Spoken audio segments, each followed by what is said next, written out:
This is our fall pack up video.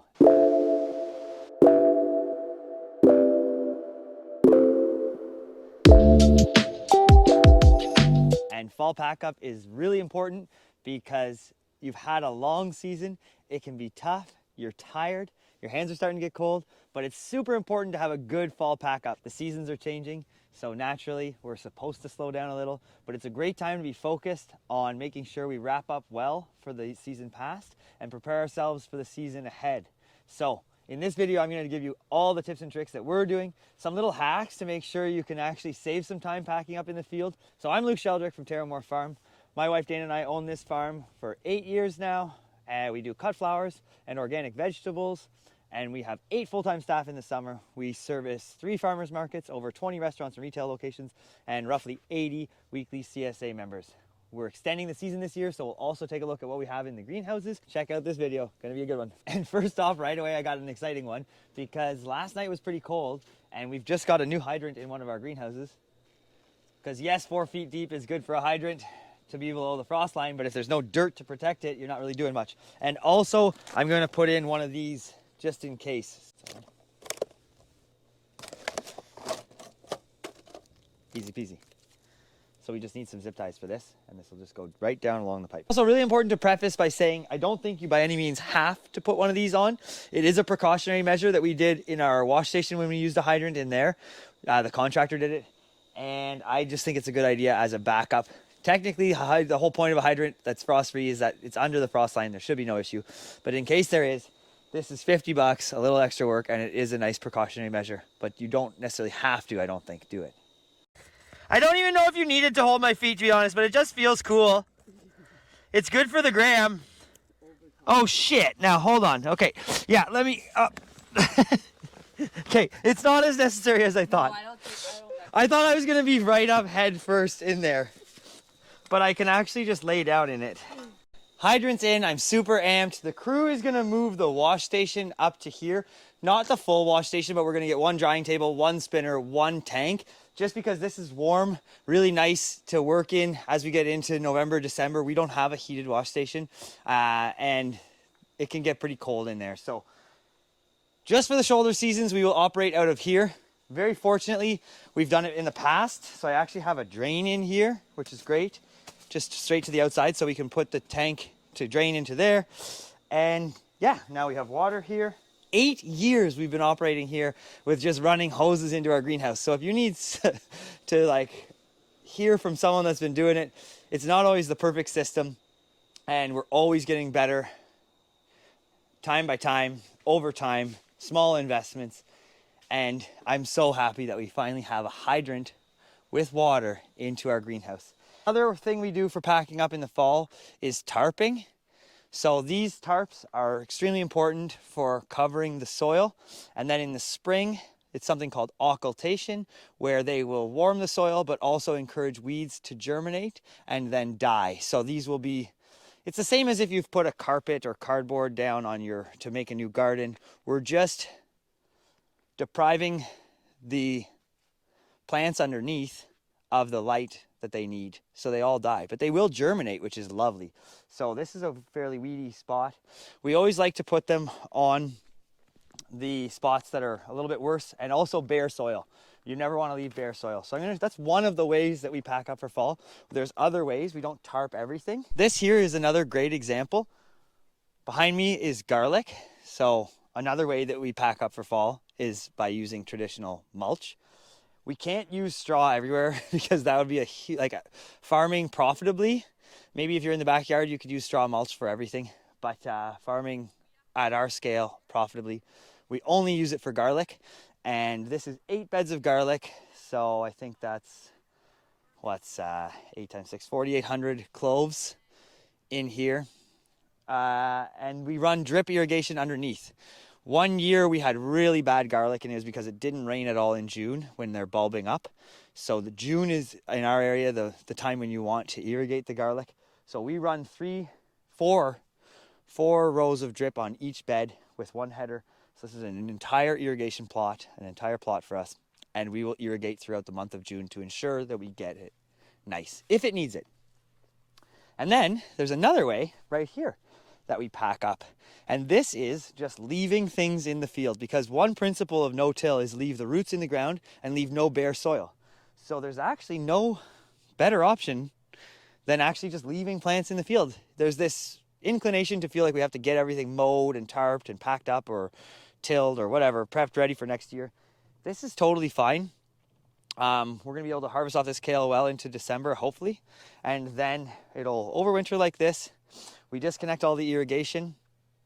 And then we can simply, when the roots have died back in the spring, we will pull them out or cut them back and then just pull up the landscape fabrics, prep these beds, and they'll be beautiful. So it's actually a great way of protecting the soil in the winter, and it's lazy.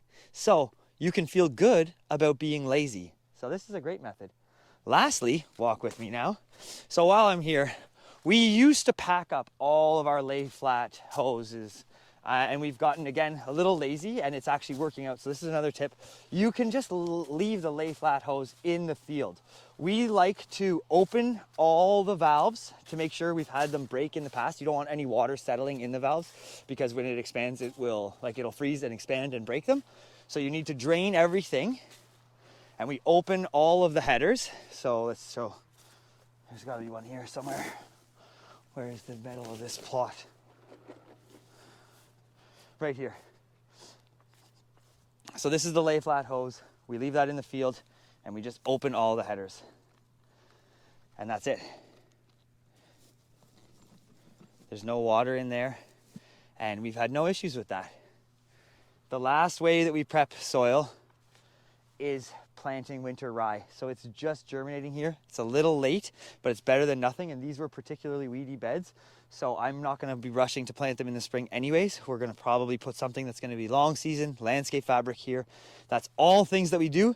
And that brings me to the next very important point, which is we walk around our entire field at the end of the season and take inventory of and grade the plots on weediness 1 to 10. And that helps. It's an absolutely crucial task, because when I go to do my planting, I don't want to accidentally be putting direct seeded carrots here where it's super weedy. So you have a full documentation of your own grading of how weedy spots are. So a great spot to put some plants that would be direct seeded or not really like weeds would be maybe these kale that have been in landscape fabric all season.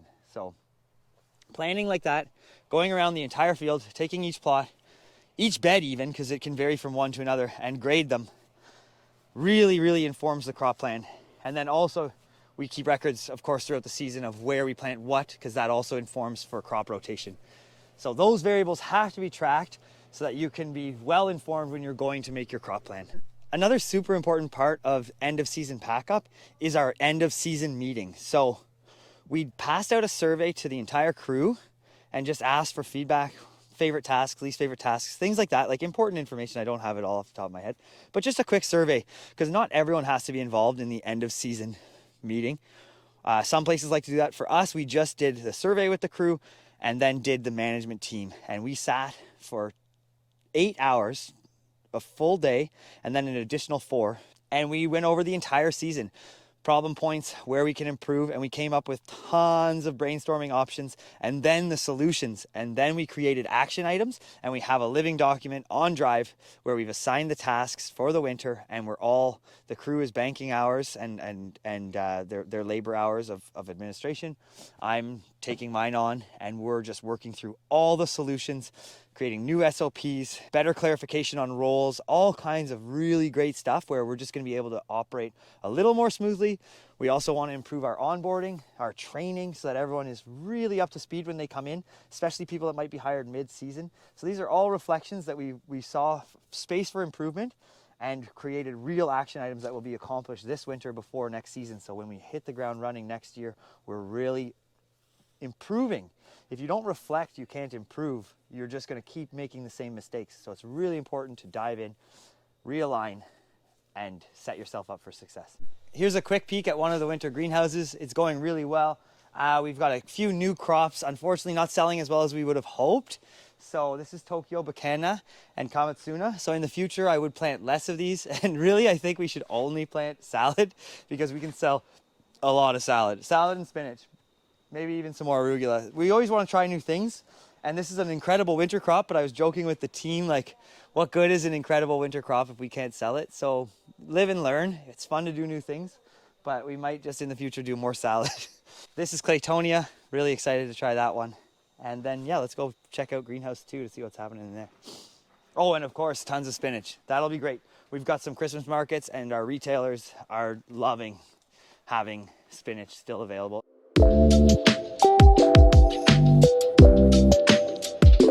This greenhouse is also really exciting. We've got kale interplanted with gems, cilantro, bok choy, and scallions. So 4 beds of kale, and then each one is interplanted with those, and then 4 beds of salad. We are running into some problems with aphids and powdery mildew, but these are just things you live and learn and work through, and I'm looking forward to improving. So that'll be something we're researching this winter as well, is how to improve in those areas as we expand into more winter growing.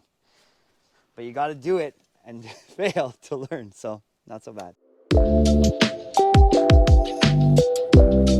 Another great tip is, if you're doing this for the very first time, start your document of your pack up for the season so that you can remember and add to it over time, so that you don't have to every year be wondering, what should I be doing? Start your list. Anything you do, write it down on a living document so that you're always adding to it so you can reference it. So winterizing the machinery, or draining the pumps, or packing up the field pump, or remembering to turn off the automatic roll-off sides on the greenhouse. Don't forget to do that. You can break them. Putting up the plastic on the cat tunnels. Like, these things, just keep your list going so that you're always improving. Sheldrick from Terramore Farm. If you like this video, please check out more of our videos. We are small-scale organic vegetable and flower growers. And yeah, hope you liked it. Leave any comments, questions below. Bye.